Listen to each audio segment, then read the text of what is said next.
Ya, shalom Bapak Ibu, saya hari ini kedatangan tamu yang sangat luar biasa. Dan tamu ini memang sudah dikenal di dunia per-YouTuban. Haleluya. Bahkan hampir semua laman YouTube itu sudah ada mukanya.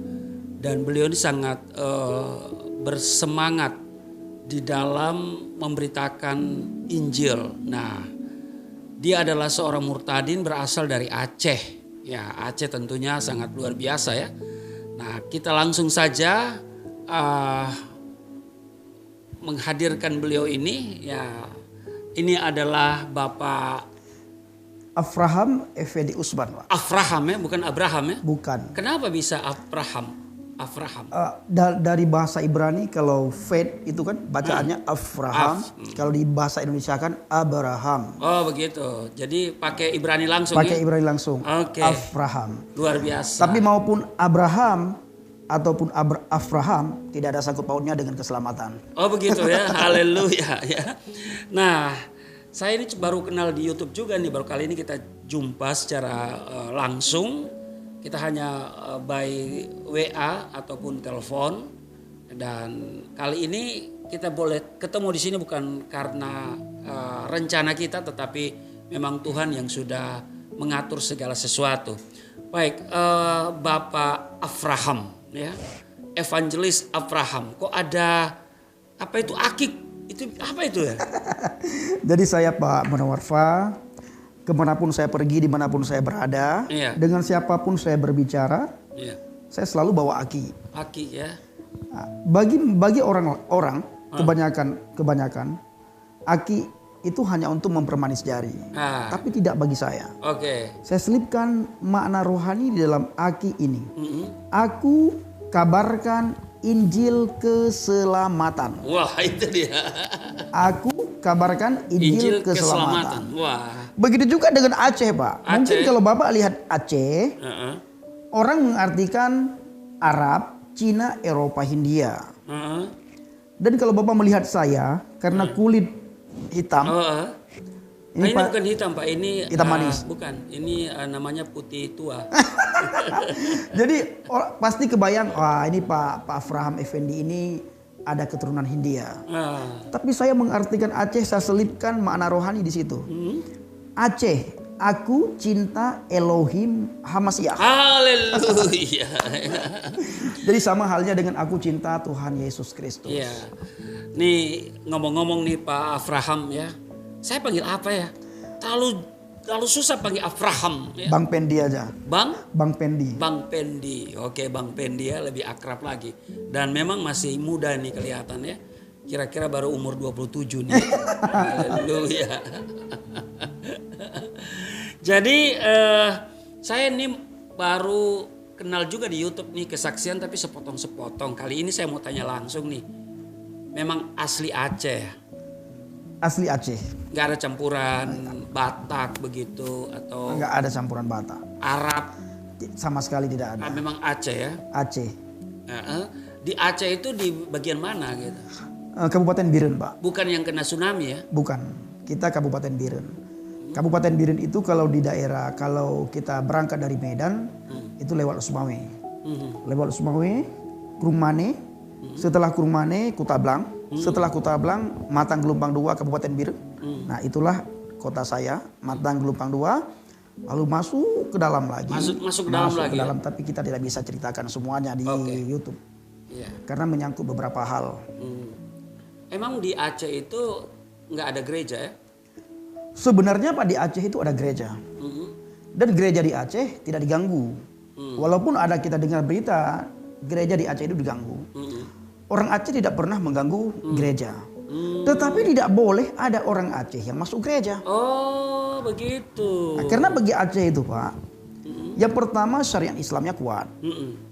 Dan di Indonesia ini satu-satunya hukum di provinsi itu ada hukum syariat Islam hanya khusus diberikan kepada Aceh. Ya karena dia bergelar daerah Serambi Mekah. Istimewa. Ya Istimewa kan? dan Serambi Mekah.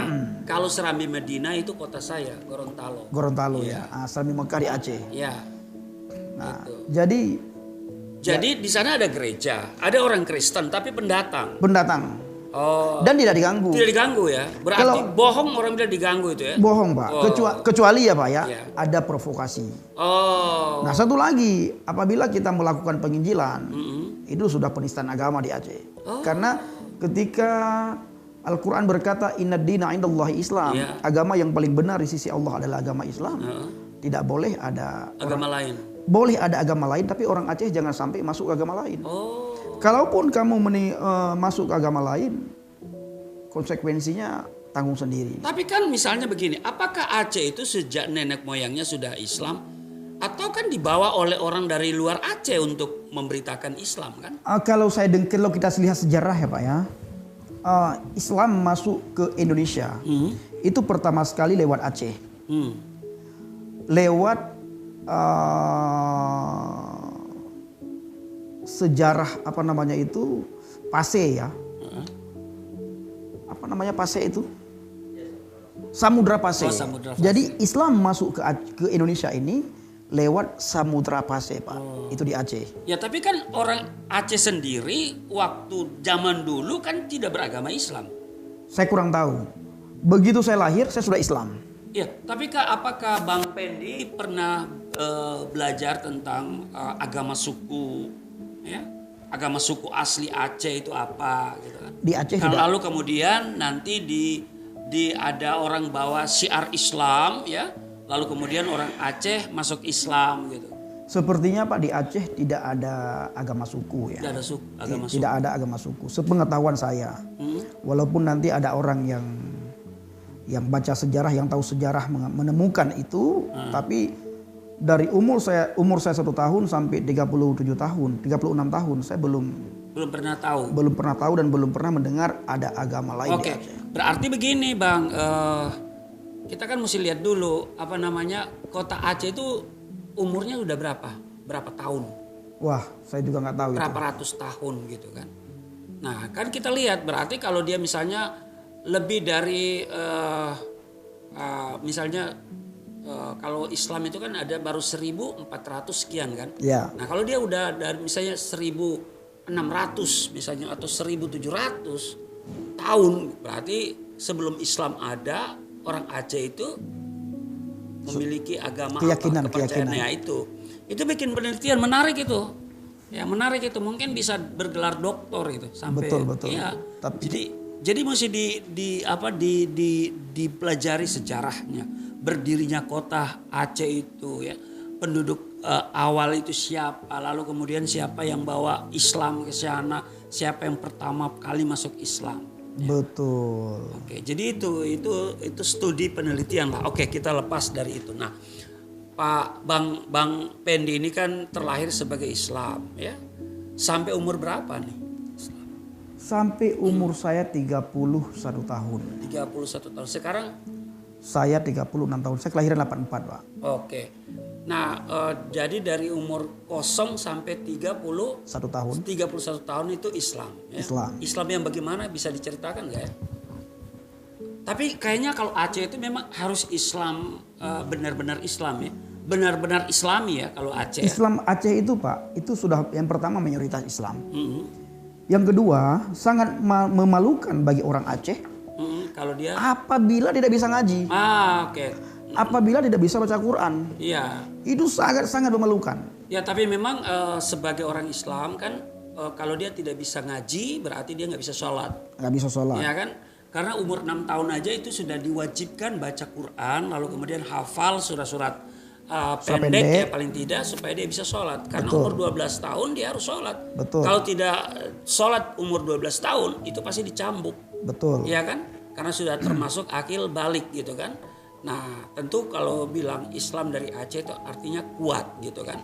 Berarti secara manusia mustahil bisa jadi Kristen ya. Sangat mustahil Pak. Nah, coba ceritakan. Tapi begini juga Pak, saya walaupun dilahirkan dalam agama Islam, mayoritas Islam ya, orang Aceh lagi seperti Bapak bilang tadi, bukan berarti saya hidup dalam Islam kafah.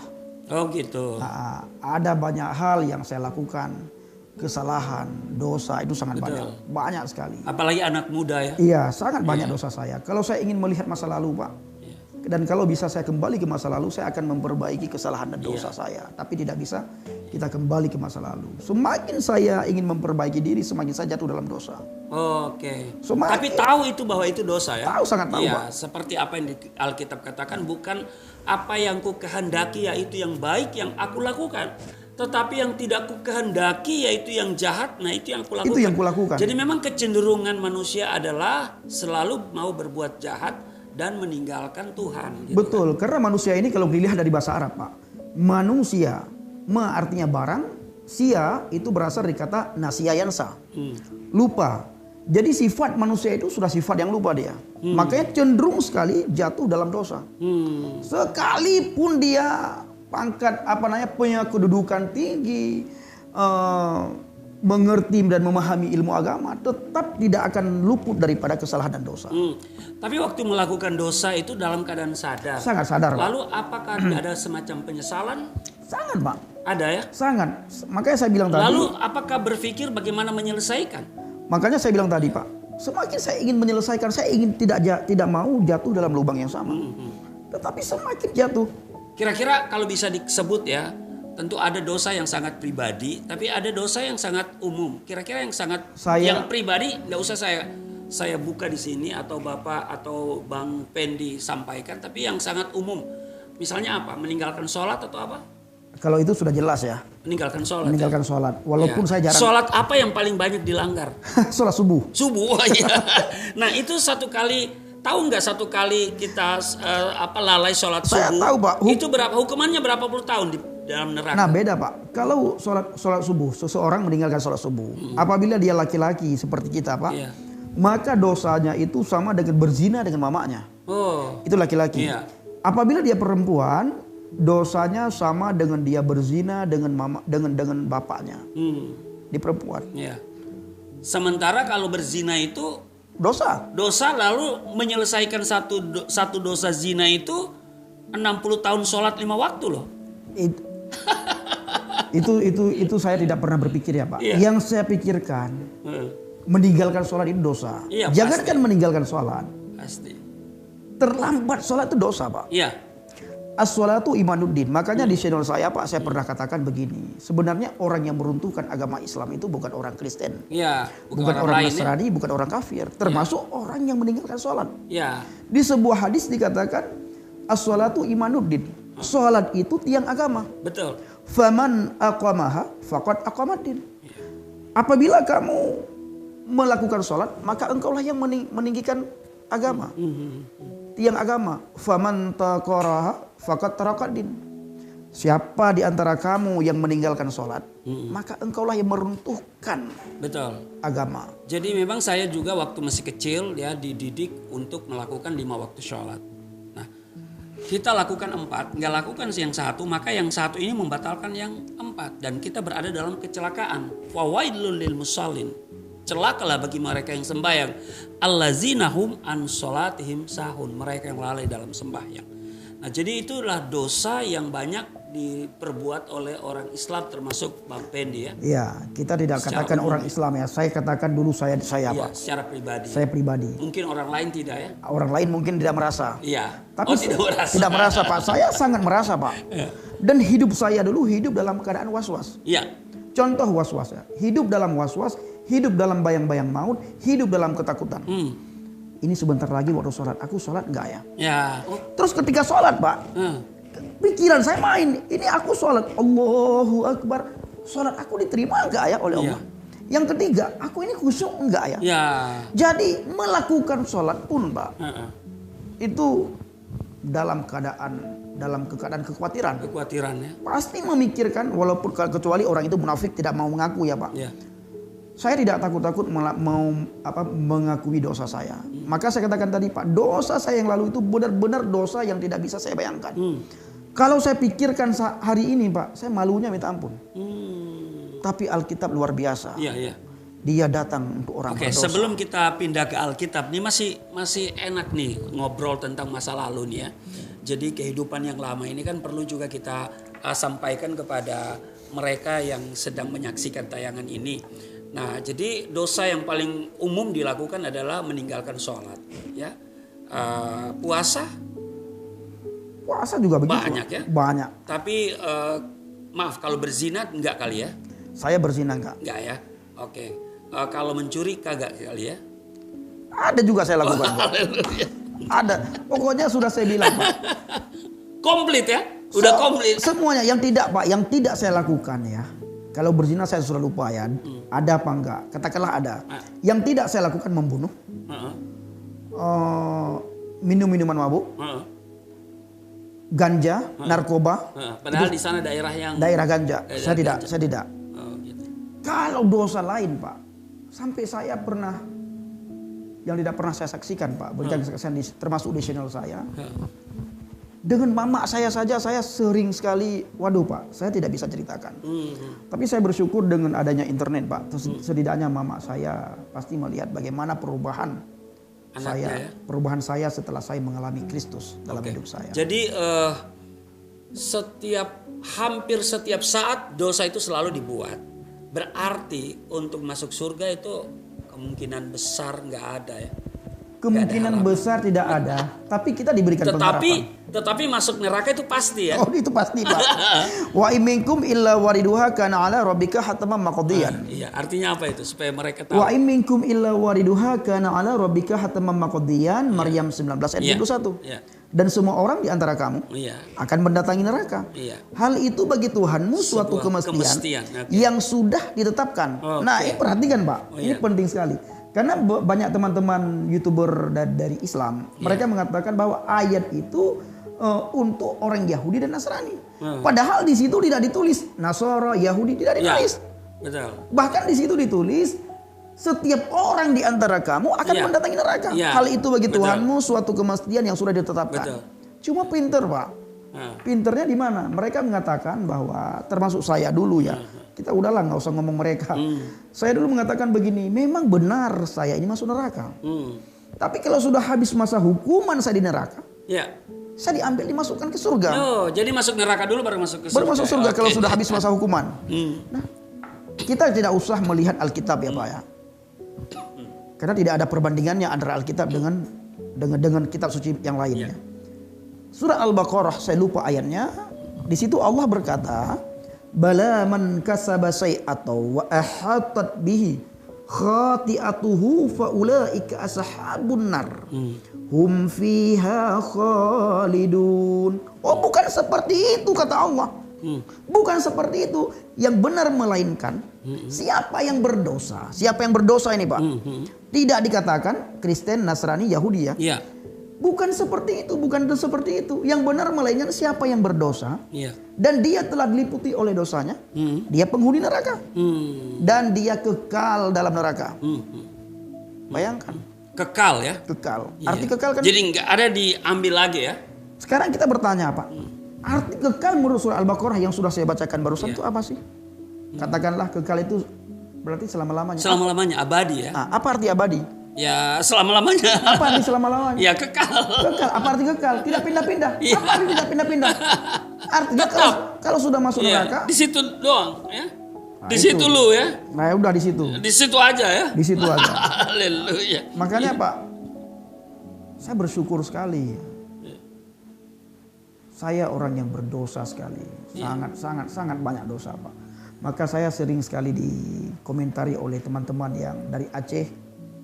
Masa-masa lalu saya mereka tulis di situ, saya tidak merasa malu dengan masa lalu itu. Yang jelas yang saya malu itu apabila sekarang saya masih melakukan apa yang saya lakukan masa lalu. Iya. Jadi kalau saya paling takut mati zaman dulu.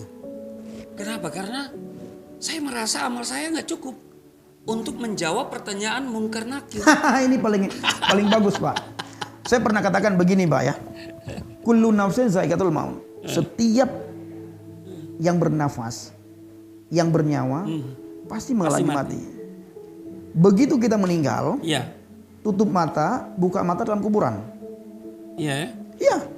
Bisa ya orang mati tutup mata, buka mata sudah dikubur. Sudah dikuburan, Pak.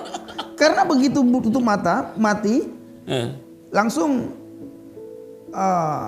perangkat desa itu mengumumkan bahwa si Fulan saya sudah meninggal. Iya. Si Fulan sudah meninggal, si Fulan sudah meninggal. Iya. Begitu pengumuman itu terjadi, maka orang ngelayat, dikafani, segala macam, lalu dibawalah ke kuburan. Begitu sudah sampai di kuburan, pulanglah orang dari ngelayat itu ya. Dari mengantar kita, mengantar jenazah ini ya. Mengantar jenazah. 3 langkah. 3 langkah atau 40 langkah? 3 langkah, Pak. Oh, 3 langkah ya.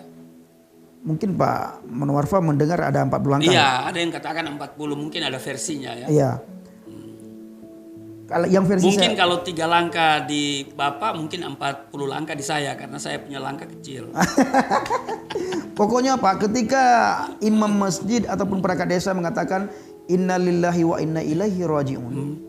Orang datang, lalu kita dimandikan segala macam, dikafanin, diantarlah ke kuburan. Di mana yang sudah di liang lahat yang di mana sudah dipersiapkan. Pulang orang yang mengantarkan jenazah, Pak. 3 langkah, Pak. 1, 2, 3. Malaikat mungkar wa nakir sudah datang. Sudah datang. Di tangan kanannya itu ada besi yang menyala-nyala.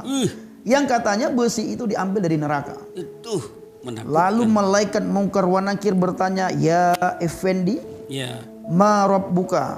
Siapa Tuhanmu?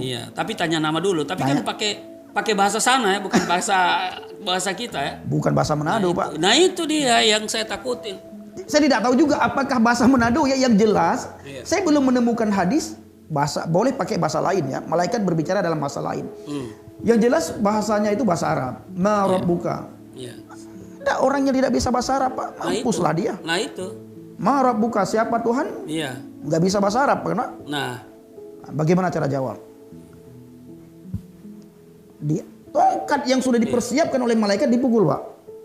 Wah, masuk ke 7 lapis tanah, lapis bumi, Pak. Dicongkel lagi oleh malaikat, kayak nggak ada kerjaan lagi malaikat itu. Keluar lagi, ditanya lagi, ma rabbuka, siapa Tuhanmu? Tidak bisa jawab. Nah itu. Yang pertama tidak bisa jawab, tidak ada pengetahuan. Yang kedua bisa saja tidak bisa jawab karena tidak ada amal. Tidak ada amal. Yang ketiga bisa saja tidak bisa jawab karena dia bisa bahasa Arab. Yang jelas apabila tidak bisa jawab ya sudahlah. Habis kau di situ. Mampus, Pak, mampus. Nah, sekarang katakanlah dia bisa jawab dengan amalnya yang mungkin banyak. Tapi kan belum sebuah jaminan. Masih ada tahap berikutnya. Betul. Yaitu ketika hari kiamat, lalu kemudian dikumpulkan di padang mahsyar, lalu kemudian ada jembatan yang menghubungkan dengan pintu surga. Betul. Dan di bawah jembatan itu ada api yang menyala-nyala, neraka yang menyala-nyala. Waduh, luar biasa. Oke, sudahlah, kita nggak usah lanjutkan itu. Dan ini juga, Pak, jembatan itu lebih tipis dari bagaikan rambut di belah 7. Nah itu dia. Nah itu bukan urusan kita, Pak. Bukan urusan kita. Nah yang paling penting hari ini Bang Fendi sudah memiliki iman yang baru. Iman di dalam Yesus Kristus. Apa yang terjadi waktu itu?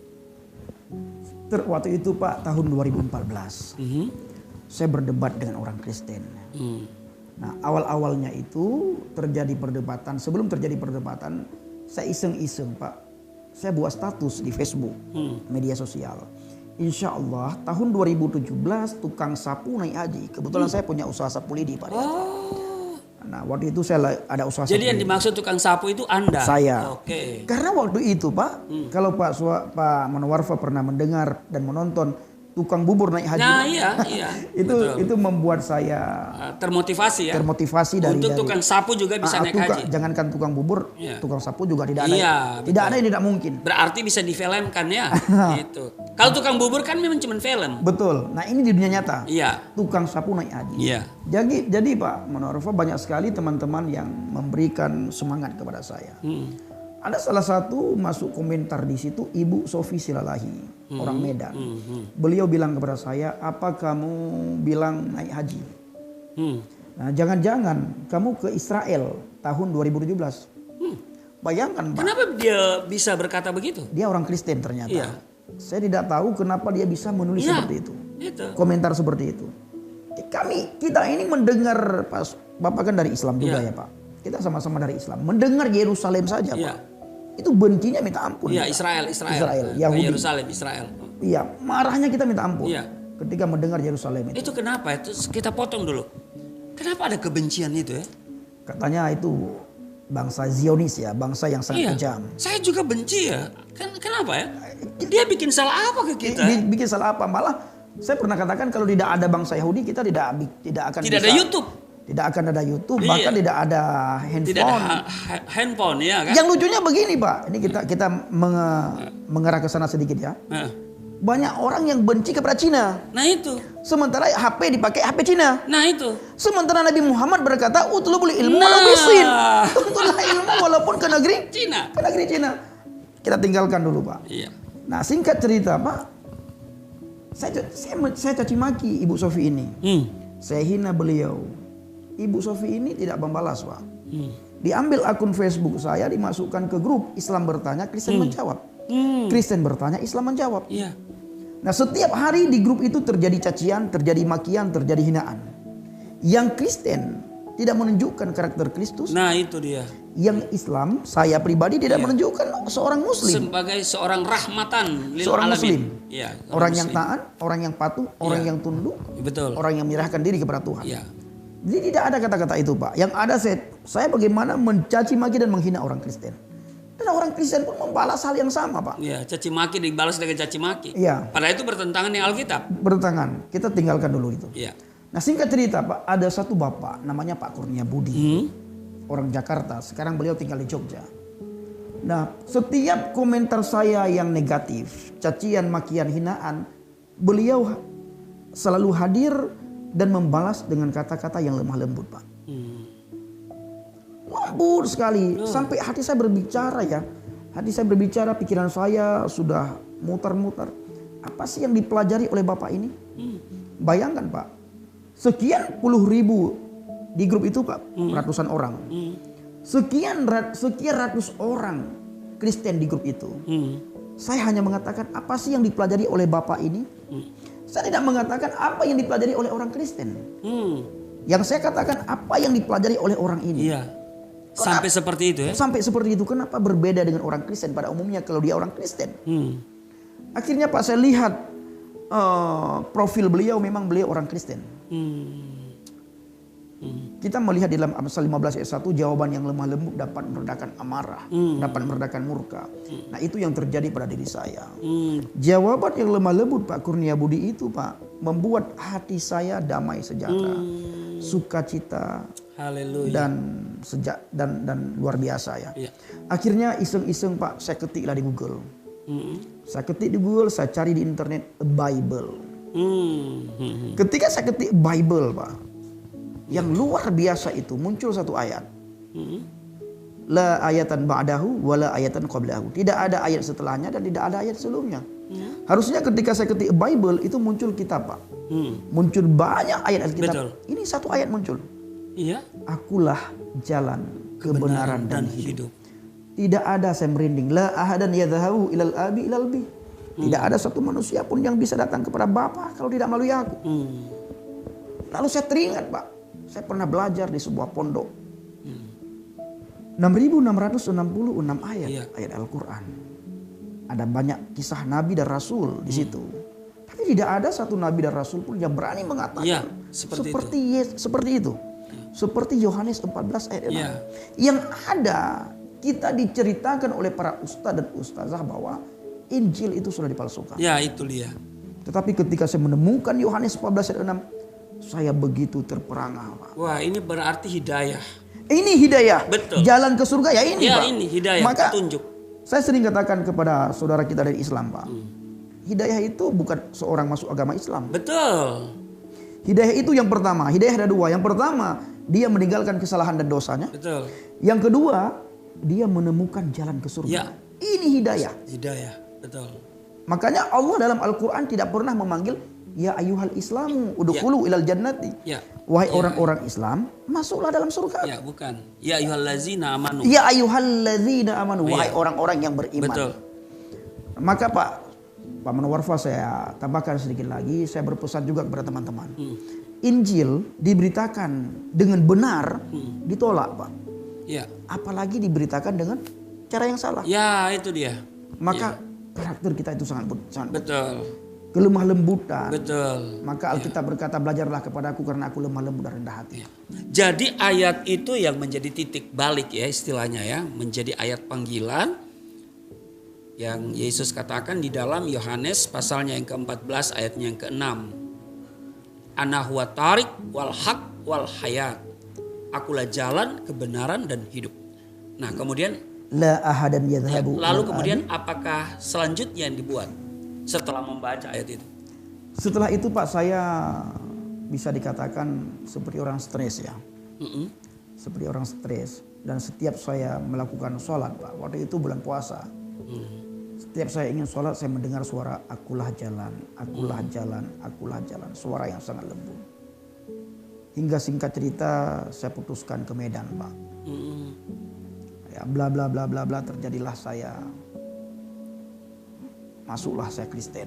Oke, meninggalkan Islam itu bukan sesuatu yang mudah tentunya ya. Karena kalau kita kembali mengingat hukum Islam begitu tegas dengan kemurtadan ya. Bahwa orang murtad itu bukan hanya dibunuh, masuk neraka, tapi ya banyak konsekuensi yang akan terjadi dalam dirinya ya. Tapi kemudian Bang Pendi tetap mau saja, tidak takut dengan konsekuensi itu. Saya tidak berpikir sejauh ini Pak perjalanan saya. Saya awal-awalnya berpikir hanya sebulan ataupun paling lama 3 bulan. Oh begitu. Nah, tapi berjalannya waktu ketahuanlah saya Kristen.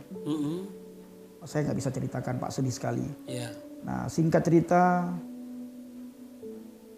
saya mendapatkan teror yang luar biasa, cacian, makian, hinaan. Saya bisa lewati Pak. Sampai akhirnya pada tahun 2017 Pak, saya 2018 saya diangkat menjadi PNS Pak oleh sebuah sinode, bukan pegawai negeri sipil ya, tapi pegawai negeri surga. Haleluya. Jadi predikat evangelis itu saya dapatkan di sebuah sinode dengan setelah saya mengalami didikan demi didikan yang sangat menyakitkan ya. Didikan itu sangat sakit sekali didikan itu, tapi sekarang saya memetik buah daripada hasil didikan dari seorang gembala di Semarang Pak. Beliau mendidik saya, bayangkan Pak, 1.000 perak pun sampai detik ini beliau tidak pernah kasih uang ke saya. Yang beliau ceritakan ke saya, Pendi, bagaimana kamu bergantung sepenuhnya pada Tuhan. Itu dia, betul. Jaga sikap hati dan motivasi dalam pelayanan. Jadi kalau ada tuduhan bahwa jadi Kristen diiming-iming, itu sama sekali tidak benar ya. Itu Pak, sebenarnya yang terjadi di belakang mereka Pak. Oh gitu ya. Saya pelayanan di Mentawai Pak. Pemuda-pemudi Mentawai diiming-iming. Oh gitu. Oke. Sehingga masuk ke agama. Oke, kalau saya memang jadi Kristen karena diiming-iming Pak. Iming-iming surga. Iming-iming surga. Iya, makanya saya pernah di channel itu jadi Kristen karena Supermi. Supermi itu bagi saya adalah surga permanen milik Eke. Wah, haleluya. Yang lain nggak permanen gitu kan, belum pasti gitu. Jadi ya oke, nggak apa-apalah. Saya memang jadi Kristen karena Supermi itu surga permanen milik Eke. Milik Eke. Haleluya. Jadi memang iming-iming kepastian surga gitu kan. Jadi kita memang mau kayak saya di penjara 4 tahun 6 bulan, dipukul babak belur, ya ditinggalin, kemudian dibully, diintimidasi, diteror, udah lengkap lah, udah paket lengkap. Tetapi tetap sekali Yesus tetap Yesus. Nah, sekarang sebenarnya Bapak Ibu masih banyak yang mau digali, saya mau gali dari Bapak Pendi atau Bang Pendi ini. Tapi mungkin karena waktu ya kita batasi dulu. Saya 5 menit lagi Pak. Ya 5 menit lagi, tapi ada banyak hal lagi yang saya mau tanya sesudah ya supaya dijawab sekalian ya. Sesudah jadi Kristen, apa kiprahnya gitu sampai hari ini? Silakan. Saya menjadi evangelis Pak. Menjadi penginjil dan saya sudah banyak melakukan penginjilan ke pedalaman. Ya. Ke pedesaan. Kenapa ke pedalaman? Saya Pak salah satu penginjil yang jarang sekali masuk ke gedung-gedung. Jarang sekali masuk ke gereja-gereja. Iya, mungkin sesuai face kali ya. Kecuali Untuk ibadah, Pak. Oh gitu. Untuk ibadah. Kalau untuk bersaksi di gereja saya jarang sekali. Oke. Bahkan hampir-hampir tidak pernah. Oke. Nah, saya melihat sebelum saya percaya kepada Yesus, Pak, itu para misionaris dan penginjil itu banyak masuk ke pedalaman. Nah sekarang, Pak, penginjil dan misionaris sudah jarang sekali masuk ke pedalaman. Betul. Mereka lebih memilih gedung. Ya, tempat yang nyaman. Tempat yang nyaman karena Ya, keluar dari gedung, keluar dari gereja mereka dapat angpau. Iya. Kalau penginjilan ke pedalaman seolah-olah tidak ada ya. Betul. Tidak ada apa yang diharapkan. Tetapi yang saya dapatkan, Pak, Yesua HaMasiah menyertai saya ketika saya melakukan pelayanan penginjilan. Ya. Dan yang membuat saya sakit sekali, Pak. Saya bukan cacian, makian, hinaan dari orang Islam. Iya. Dari saudara, dari teman, kerabat saya dari Aceh. Yang membuat saya sakit, sedih, bahkan saya hampir kembali ke Islam, Pak, 3 kali. Kenapa? Saya dikecewakan oleh beberapa pendeta. Saya dikecewakan oleh orang yang mengatasnamakan penginjilan tapi tidak melakukan penginjilan. Saya terjun ke lapangan, saya ceritakan who is the Jesus, man huwa Yesua, siapa itu Yesus. Teman saya ini pendeta, Pak. Dia foto, dia video, dia kirim ke banyak orang. Sehingga dia dengan foto dan video saya itu dia cari donatur. Nah, kalau dana yang dia pakai itu untuk melakukan penginjilan, Pak, why not? Saya sangat senang. Ya. Tapi dana itu dipergunakan untuk beli rumah, untuk mobil. Waktu saya ketahuan sama saya secara tidak langsung, Pak. Sakit ya? Saya nangis di depan orang yang ceritakan ke saya.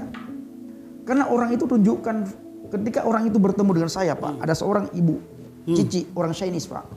Ketemu dengan saya di sebuah warung. Saya lagi makan. Ibu Cici itu lihat saya, dia lihat HP-nya, dia lihat saya. Lalu selesai makan, saya samperin. Ci, kenapa Ci lihat HP, lihat saya? Dia, ibu orang Chinese ini tidak jawab apa-apa lagi, Pak. Seolah-olah sudah kaku mulutnya. Dia tunjukin HP. Saya lihat penuh dengan foto saya, Pak. Di HP beliau. Penuh dengan foto pelayanan saya. Saya tanyakan, Ci, dapat foto saya dari mana? Lalu ditunjukkan, Pak, bukti transfer. Aduh, saya sampai sekarang saya sakit sekali. Sakitnya di sini tentu ya? Waktu itu, Pak, sakit sekali ya. Ini kurang ajar karena pendeta, Pak. Kalau orang biasa jemaat wajar ya. Ada kewajaran bagi saya, tapi ini pendeta yang luar biasa. Menurut pandangan saya luar biasa dipakai Tuhan, tapi bisa melakukan seperti itu. Lalu ditunjukkan bukti transfer setiap bulan, Pak. 20 juta lebih, Pak. Sudah berjalan 8 bulan. Nah, kenapa nggak berjalan setahun, Pak? Karena sekali waktu suami ibu ini mimpi saya.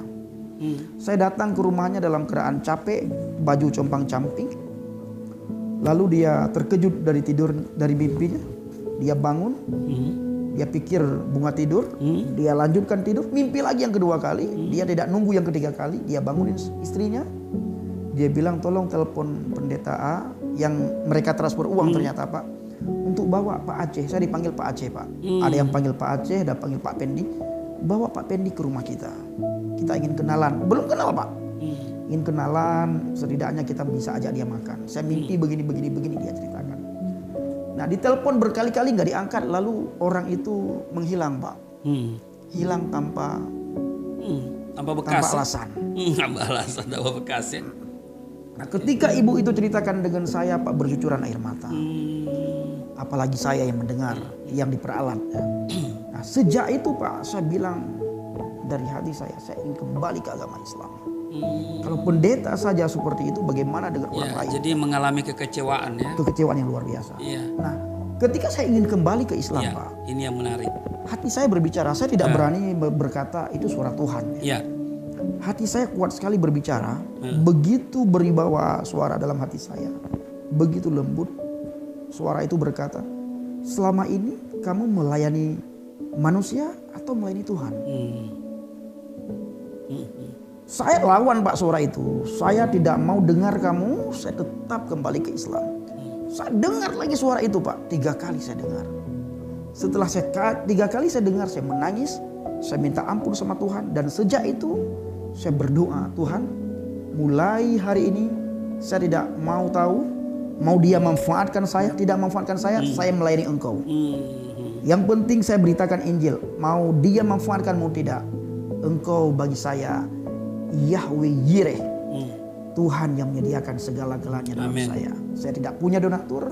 Saya tidak mau meminta-minta. Saya meminta hanya kepada Engkau. Ya puji Tuhan Pak. Sejak itu saya sudah melakukan penginjilan ke berbagai banyak tempat. Kemarin baru pulang dari Sumatera ya. Dari Sumatera. Saya juga dari Sumatera tapi pro Nias. Nias Pak ya. Ya, jadi memang pada prinsipnya kita yang murtadin ini, kita Tuhan berikan kita hati misi ya. Dan misi itu nggak enak. Misi itu memberi hidup loh, bukan mencari hidup. Dengar itu ya. Misi itu banyak orang tidak suka. Kenapa? Karena memberi hidup. Ya. Bukan mencari hidup. Nah, kalau kita masih ada sampai hari ini, lalu orang tanya, ya kehidupannya dari mana? Ya dari Tuhan. Ya, Tuhan menyediakan. Kalau kita mendahulukan Tuhan, kalau kita berpikir untuk pekerjaan-pekerjaan Tuhan, masa iya sih Tuhan cuekin kita? Betul Pak. Maka saya pernah katakan begini.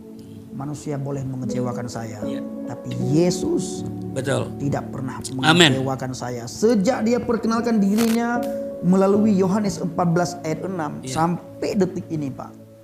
Saya dalam kelimpahan. Amin. Ada banyak penonton di channel Injil Kabar Baik Habaget Pak. Kirim berkat. Bahkan saya puji Tuhan sekali Pak, sangat bersyukur. Walaupun saya penginjil pedesaan ya di pedalaman, Tuhan pakai saya menjadi saluran berkat. Amin. Ya. Bukan saja memberitakan firman, bukan saja menguatkan, tapi kalau pendeta itu di pedalaman dia punya hati melayani, punya hati Bapa, tidak pernah mengeluh. Ya. Mulai sudah jalan 2 bulan Pak. Channel Injil Kabar Baik Habaget memberkati pendeta yang seperti itu. Oke. Saya juga baru pulang dari Nias Bapak Ibu, dan di Nias saya lebih cenderung mengadakan seminar. Dan itu ke pendeta-pendeta di GPDI di pedalaman, dan saya batasi itu 4 titik, dan 1 titik itu ada 20 orang. Saya hanya mampu mengembalikan transportasi setiap orang yang datang itu, lalu kemudian memberi uang makan ya untuk makan siang mereka, jadi per orang itu 75. Nah, kalau di 4 titik berarti ada 80 orang, dan hanya sebatas itu yang bisa karena jemaat Sahabat Galilea yang berdonasi di channel atau di Yayasan Galilea Pelayanan Galilea Indonesia, itu yang saya kumpulkan, lalu itu yang saya bawa. Nah, saya bergerak di dunia misi itu sejak 2017 ya. Tetapi lebih banyak ke Papua, sehingga saya ketemu juga dengan orang Aceh di Papua itu. Ya, ada 1 orang Aceh itu ya. Saya ketemu dia di Papua. Ya, itu. Nah, Bapak Ibu, obrolan bersama murtadin ini memang sangat luar biasa ya, apalagi murtadin dari Aceh. Tapi waktu jualah yang akan memisahkan kita ya, membuat kita mengakhiri obrolan ini, dan saya berharap di waktu-waktu mendatang kita bisa ketemu lagi dan ada obrolan-obrolan tentang ya share tentang pelayanan ya, bagaimana kita mengalami berkat-berkat Tuhan ya, kita menceritakan tentang kebaikan Tuhan dalam pelayanan. Nah, jadi Bapak Ibu, seperti yang disampaikan oleh Bang Pedi tadi, bahwa jangan lihat manusia, jangan lihat gereja, itu pasti mengecewakan. Tetapi mari kita memandang kepada Yesus. Nah, dia tadi ada 3 alasan paling tidak untuk dia mau kembali ke agama sebelumnya, ya agama lama. Tapi kemudian Tuhan mencegah dia untuk tidak lagi balik ke kekasih yang lama, tetapi tetap stay dan percaya dan setia pada iman yang baru. Karena Yesus sendiri yang menjamin kita untuk masuk surga sesuai dengan Yohanes 14 ayat yang ke-6. Dan tentu masih banyak pengalaman yang dialami oleh Bang Pendi, tetapi Bapak Ibu, kiranya apa yang kita obrolkan pada saat ini bisa menjadi berkat, dan Tuhan Yesus memberkati. Shalom. Salam Aki. Salam Aki. Ya. Aku kabarkan Injil keselamatan.